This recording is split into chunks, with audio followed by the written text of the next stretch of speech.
नमस्कार दोस्तों, मैं विपिन कुमार मौर्य आप सभी का वेस्टर्न क्लासेस में दिल से स्वागत करता हूं। आज मैं आपके लिए भारतीय संविधान के बारे में बताने वाला हूं, जो कि यहां से हर एक एग्जाम में 1 या 2 क्वेश्चन जरूर देखने को मिलता है। तो चलिए वीडियो की ओर चलते हैं, लेकिन वीडियो देखने से पहले आप वीडियो को लाइक, सब्सक्राइबर और शेयर जरूर कर देना। चलते हैं हम अपनी वीडियो की ओर। अब देखिए, सबसे पहले देखते हैं हम भारतीय संविधान के स्रोत। हमारे देश में संविधान के स्रोत तो थे नहीं, लेकिन संविधान के स्रोत आए कहाँ से? जब हमारा संविधान का निर्माण हो रहा था, तब संविधान ने 60 देशों का भ्रमण किया और उनकी कुछ अच्छी बातें जो कि हमारे परिस्थितियों के अनुकूल थी, तो निकंसोच ग्रहण की। लेकिन सबसे ज़्यादा जो भारतीय संविधान पर प्रभाव पड़ा था वो 1935 एक्ट का पड़ा था। ठीक है, अब उनकी तरफ चलते हैं, जो कि हमारे संविधान के विकास बना था। सबसे पहले देखते हैं ब्रिटिश संविधान। अब देखिए, ब्रिटिश संविधान से क्या लिया गया है? संसदीय शासन पद्धति। संसद में कोई भी अगर कार्य होता है तो शासन के अनुकूल में ही रहना चाहिए। जिस तरीके से संसदीय शासन पद्धति का कार्य ब्रिटिश संविधान में होता है, उसी तरीके से हमारे भारत में अर्थात इंडिया में भी होता है। आगे देखते हैं हम। अब देखिए, एकल न्यायिक प्रणाली। एकल न्यायिक प्रणाली क्या है? किसी व्यक्ति को एकल न्याय यानी कि एक ही समान समझा जाए, दूसरे को, विपक्ष वाले को या अपक्ष वाले को ऊंच नीच ना समझा जाए। फिर देखते हैं हम विधि का निर्माण की प्रक्रिया। ठीक है, अब हम देखते हैं विधि की निर्माण की प्रक्रिया क्या है। विधि की निर्माण की प्रक्रिया, हम कोई भी कार्य अगर करते हैं तो हमें विधि के अनुसार ही करना चाहिए। ठीक है, फिर आता है एकल नागरिकता। अब देखिए, किसी व्यक्ति को, चाहे वो भारत का हो, चाहे वो अमेरिका का हो, चाहे वो चीन का हो, चाहे पाकिस्तान का हो, एक व्यक्ति को एक ही देश की नागरिकता प्राप्त होगी। ठीक है, फिर आता है विधि के शासन। अब देखिए, विधि के शासन, हमें विधि के शासन में ही रहना चाहिए और विधि के अनुसार ही सारे कार्य करने चाहिए। तो देखिए, इनमें सबसे ज़्यादा पूछा जाने वाला एक तो यह है, इस पर आप टिक मार लीजिए, और एक यह है, आप इस पर टिक मार लीजिए, और एक यह है, आप इस पर टिक मार लीजिए। ठीक है, फिर देखते हैं आयरलैंड के संविधान से। आयरलैंड के संविधान से सबसे पहले क्या लगा है, और ये सबसे ज़्यादा क्वेश्चन एग्जाम में पूछा जाता है, इस पर आप टिक मार लेना। अब देखिए, राज्यों के नीति निर्देशक तत्व। लेकिन राज्यों के जो नीति निर्देशक तत्व हैं, उनका अर्थ क्या है? राज्यों के नीति निर्देशक तत्वों का मतलब है राज्य में आर्थिक सामाजिक परंपराओं का सुधार करना या राज्य को कल्याणकारी राज्य बनाना। ठीक है, ये राज्यों के नीति निर्देशक तत्व का अर्थ हो गया। फिर राष्ट्रपति का निर्वाचन प्रणाली। अब देखिए, जिस तरीके से आयरलैंड के संविधान में राष्ट्रपति का निर्वाचन प्रणाली होता है, उसी तरीके से हमारे भारत में भी राष्ट्रपति का निर्वाचन होता है। फिर देखते हैं हम यूएसए यानी कि अमेरिका के संविधान से। विश्व का प्रथम लिखित संविधान किस देश का है? अमेरिका का, ये मैंने आपको बता रखा है। ठीक है, फिर आते हैं मौलिक अधिकार या मूल अधिकार। हमारे संविधान में मौलिक अधिकार या मूल अधिकार नहीं थे। ठीक है, सबसे ज़्यादा एग्जाम में पूछा जाता है, आप इस पर टिक मार लेना। फिर आता है राष्ट्रपति पर महाभियोग की प्रक्रिया। अब देखिए, ये क्वेश्चन आपको बहुत ज़्यादा एग्जाम में मिलता है। ठीक है, इस पर आप टिक मार लीजिए, क्योंकि आपके एग्जाम के अकॉर्डिंग ही पढ़ा रहा हूँ। ठीक है, जिस तरीके से यूएसए यानी कि अमेरिका में राष्ट्रपति पर महाभियोग लगाया जाता है, उसी तरीके से हमारे भारत में भी राष्ट्रपति पर महाभियोग लगाया जाता है। फिर आती है स्वतंत्रता न्यायपालिका। आप इस पर इम्पोर्टेंट लिख लीजिए, क्योंकि सबसे ज़्यादा पूछा जाता है।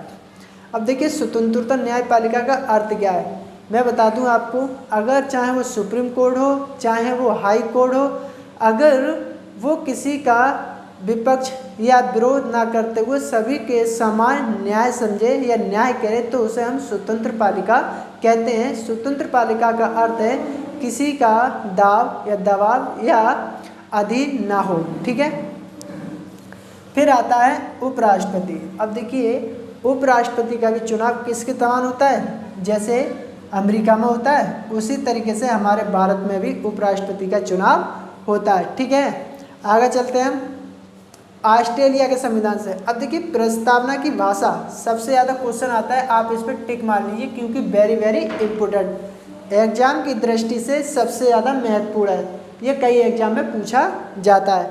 ठीक, अब देखिए फिर आता है संवर्धित सूची, ये भी सबसे ज़्यादा आता है, इस पर भी आप टिक मार लीजिए। अब देखिए केंद्र व राज्य संबंध, इसका मतलब क्या है, केंद्र और राज्य दोनों का संबंध एक दूसरे के विरोध ना हो या रुकावट ना हो किसी कार्य में। ठीक है, तो ये भी आप इस पर टिक मार लीजिए क्योंकि जो यहाँ से कई पॉइंट मैंने आपको इम्पोर्टेंट कराए हैं, तो यहाँ से क्वेश्चन बहुत ज़्यादा एग्जाम में आता है। ठीक है, फिर देखते हैं हम कनाडा के संविधान से। अब देखिए कनाडा के संविधान से संघीय शासन पद्धति, यानी कि अगर हमें कोई भी कार्य करना है वो संघ में रहकर ही या समूह में रहकर ही करना होता है, तभी हमारा कार्य बनता है। फिर आता है सशक्त केंद्र। अब देखिए केंद्र सरकार को बहुत सशक्त होना चाहिए, बहुत ही ज़्यादा टाइट होना चाहिए, अपने कानून या कायदा के अनुसार ही बहुत अनुशासन में रहकर ही कार्य करना चाहिए, इसे कहते हैं हम सशक्त केंद्र। फिर आता है अवशिष्ट शक्तियाँ, आप इस पर टिक मार लीजिए क्योंकि क्वेश्चन एग्जाम में पूछा जाता है कि अवशिष्ट शक्तियों का सिद्धांत किस देश के संविधान से लिया गया है, तो अवशिष्ट शक्तियों का सिद्धांत कनाडा के संविधान से लिया गया है। ठीक है, फिर आता है जापान के संविधान से। आगे देखते हैं हम विधि के द्वारा स्थापित। अब देखिए अगर कोई भी हम कार्य करते हैं तो सबसे पहले हम स्थापित करते हैं, फिर विधि बनाते हैं, फिर उसे हम लागू करते हैं। ठीक है, फिर आता है हमारा, लेकिन आप इस पर टिक मार लीजिए क्योंकि ये एग्जाम में कई बार देखने को मिलता है, मेरे खुद के एक्सपीरियंस से बता रहा हूँ आपको। आगे देखिए दक्षिण अफ्रीका के संविधान से क्या क्या स्रोत लिए गए हैं। अब देखिए संविधान की संशोधन पद्धति। ठीक है, अगर हम पे कोई गलत कार्य हो जाता है या कोई भी बेकार काम होता है या कोई ढंग का प्रस्ताव पारित नहीं होता है, तो उसका सॉल्यूशन जरूर होता है, बदलाव होता है, वह हटाया नहीं जाता है। इसी तरीके से संविधान में संशोधन किया जा सकता है, उसे खारिज नहीं किया जा सकता। फिर आता है सोवियत संघ यानी कि रूस के संविधान से मूल कर्तव्य मौलिक कर्तव्य। अब मैंने पिछली वीडियो में आपको मौलिक कर्तव्य के बारे में बताया, हमारे मूल संविधान में मौलिक कर्तव्यों का उल्लेख नहीं था। 1976 ईस्वी में, कितने 1976 ईस्वी में और यानी कि 42 में संविधान संशोधन द्वारा जोड़ा गया था। ठीक है, फिर आता है फ्रांस के संविधान से। देखिए गणतंत्रात्मक शासन प्रणाली, हमारा भारत गणतंत्रात्मक प्रणाली है, जिस तरीके से फ्रांस बिल्कुल स्वतंत्र निष्पक्ष है, उसी तरीके से हमारा भारत भी किसी के अधीन नहीं है। फिर आता है जर्मनी। अब देखिए इस पे आप टिक मार लीजिए क्योंकि ये सबसे ज़्यादा क्वेश्चन पूछा जाता है। अब देखिए आपात उपबंध। ठीक है, हमें कोई भी अगर कार्य अगर जैसे लगता है कोई भी युद्ध महायुद्ध चल रहा हो तो हमें आपात यानी कि इमरजेंसी लगानी चाहिए। तो इमरजेंसी भी 3 तरह की होती है। ठीक है, तो आपात उपबंध क्वेश्चन अगर पूछा जाए कि आपात उपबंध संसदीय स्रोत कहाँ से लिया गया है, तो जर्मनी के संविधान से लिया गया है। अब देखिए भारत शासन अधिनियम, सबसे ज़्यादा ये क्वेश्चन का आंसर आपको हर एक एग्जाम में मिलेगा। ठीक है, ये क्वेश्चन कई एग्जाम में आ चुका है और ग्रुप डी का पेपर भी होने वाला है, यूपी SSS का भी पेपर होने वाला है, तो उसमें ये देखने को किसी न किसी शिफ्ट में देखने को मिल जाएगा। जो हमारे संविधान पर प्रभाव पड़ा था वो 1965 एक्ट, वो 1935 एक्ट का पड़ा था। ठीक है, चलिए अगर वीडियो आपको अच्छी लगी तो लाइक, सब्सक्राइब और शेयर करना। जय हिंद दोस्तों।